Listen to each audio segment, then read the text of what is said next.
Hello, it is Mr. Ranieri here. Let's learn how to use joints in Fusion 360. To do this tutorial, you will need a starter template. I'll upload it by going File here and then going Upload. And then you can either drag and drop the file or you can click on Select Files. The file that you need is called 06joints.f3d.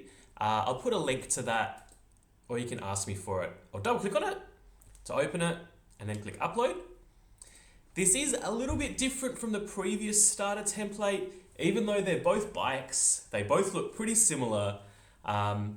This one has something extra that you'll need. I'll show you. If I click on open design now that it's uploaded to the cloud in Fusion 360.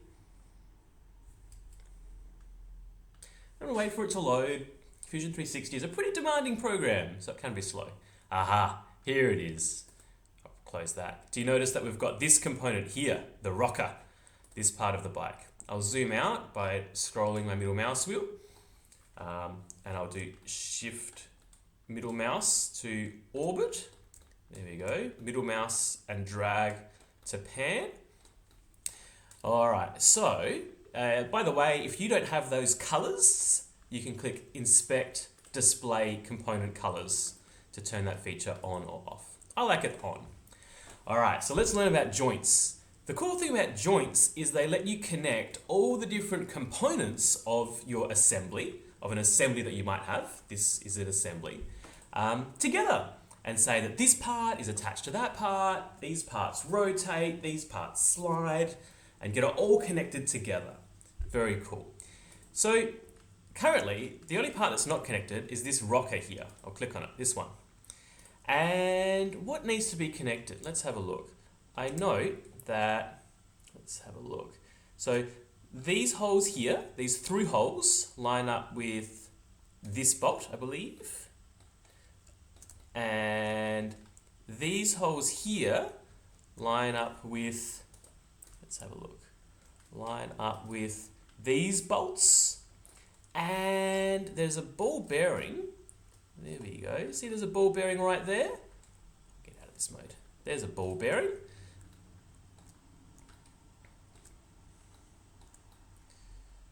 There we go. There's the ball bearing.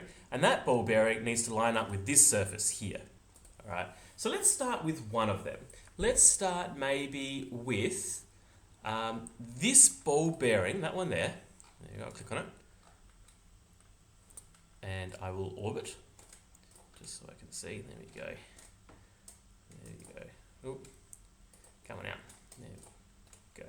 All right, so that ball bearing there, this one, needs to line up with that hole. Tricky to move around, isn't it?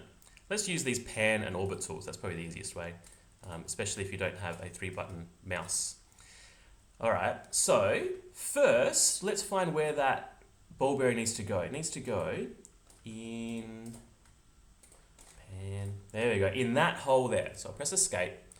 I'll get to the joint tool either by clicking joint or clicking this arrow and going to joint, or, I can just press J. So I'm going to press J because I'm feeling lazy. And first I can click a point on one of the parts. I'll do it on the rocker. I want the middle of this circle here. So if I hover my mouse over, I can move my mouse to the middle and click on the middle of that circle, that annulus, that disc. There we go, right there. Good. You may notice as well that it is, there we go. Notice that it's at the bottom of that blind hole, not at the top of that blind hole. When I say blind hole, I mean the hole doesn't go all the way through. All right, so that needs to attach now to this ball bearing. But where in the ball bearing? Let's pan to that ball bearing and rotate around. It needs to snap to the center of this face here. But I can't click on the center of that face. As soon as I move my mouse, it starts selecting other things.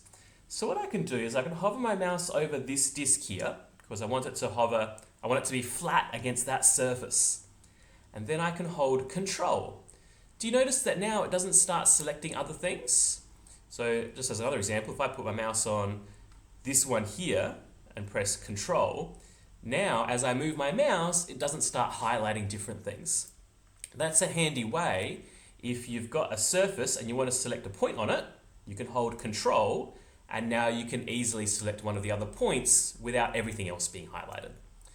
So in my case, I wanted the center of this face, so I can hold Control and click on the center, and it will move and snap into place. It says selected joint type will result in a conflict. I'll solve that in a second. That means we've got multiple joints that say to do different things. This joint says snap here, that joint says snap there. I'll resolve that in just a second. Good. I think this is looking good. So that now that ball bearing is nice and flush against the surface that it rests against. Okay, that's looking good.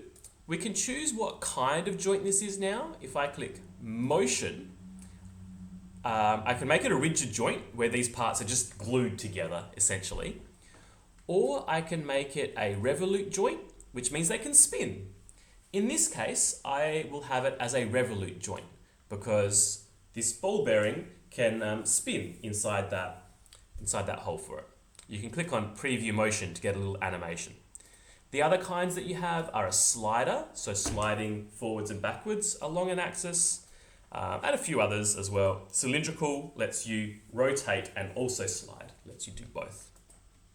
All right, but I wanted revolute so that these things can spin. I'll click OK. The reason that warning was coming up about that conflict was because there actually already were some joints in here. So for example, this one, this planar joint, if I right click and go select components, I can see that it's actually already, there actually already is a joint for these two things, and it's causing a conflict with this extra joint that I made. Let's go ahead and delete that planar joint. I'll go right click and then delete. All right, and now if I orbit and rotate around, press escape, I would like to be able to click and drag to animate this thing, but as soon as I click and drag to move it, everything moves. What I can do is I can set one component to be fixed in place. Maybe, let's have a look, maybe the frame, the carbon frame, if I right click on the carbon frame and go ground to parent, ooh, let's try this. Okay. Now this pink component, the carbon frame, cannot move, but I can click and drag on the other components and they will move while respecting the joints. Do you notice that? That joint that we just made stops this rocket arm from flying away. Now all that's left to do is to do a joint on this hole and that hole. So let's do that. This hole here, let's have a look. What does this have to line up against? I'm going to pan and then orbit. I think there's a bolt there. It's a bit hard to see the bolt, but there is. So I'm going to go joint, and I will say that this, oh, notice that I can hold Control to select the top, the middle, or the bottom of this cylinder. I'm going to select the top. This one here, and now I'll orbit to get a good view of this, and press Escape to get out of the orbit tool, should match the center of this here, which is a bit tricky because if I move my mouse and try to select it, other things get highlighted. But that's okay. I can hover my mouse to select that face, hold Control, and then click. So now they are joined. It says that I have a conflict, and the reason is this one, maybe instead of just a rotation, a revolute joint, I will make it so that it can revolve and also move forwards and backwards. So it can turn and slide. That would be a cylindrical joint. A slider joint looks like this, just forwards and backwards, but can't spin. A revolute joint looks like this. It can only spin, but can't move forwards and backwards. I will make this one a cylindrical joint. I don't have to constrain it in the left and right direction because I've already done that with the other joint. The other joint has already fixed this blue part in place. so that it can't wiggle to the left or right. So this one, I will let it rotate and also slide. If I press OK, and now I will check that, I'll orbit, and then press escape, maybe zoom out. Hopefully if I move this, how's that looking? Boing, boing, boing, that's pretty fun. The last one is to do this one to this one. Let's have a look, orbit. Yeah, look, this bolt here is twisted, but that's okay. When I make the joint, it will all be lined up. I'll press escape. Actually, maybe I will turn and have a closer look at that. How does this work? Well, really all I want is for this part here, which part? The shock bottom? No? Bushing? Yeah, these things, that, and that, and that, and that? No.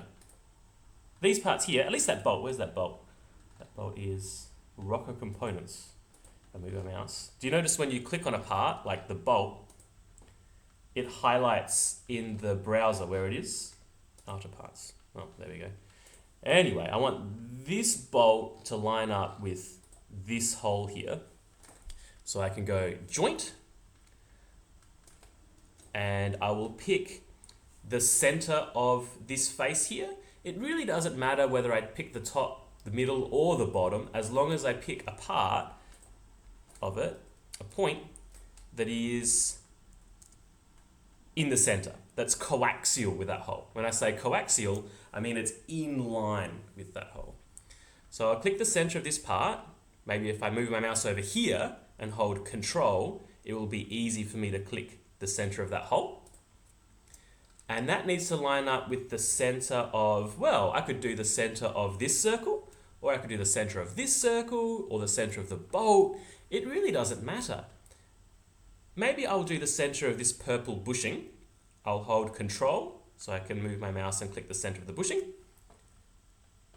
There we go. So now I've made a joint. If I click on motion, it is a cylindrical joint, so it can, this blue part, is it blue, teal, turquoise?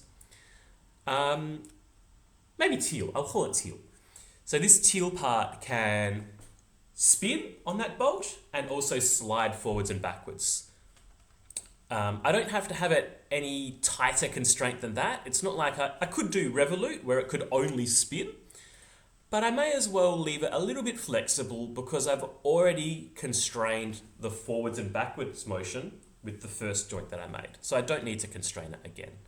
If I click on OK, and then click on this, I can bounce this up and down now. How cool is that? And that's the beauty of joints. You can simulate what is happening with your design.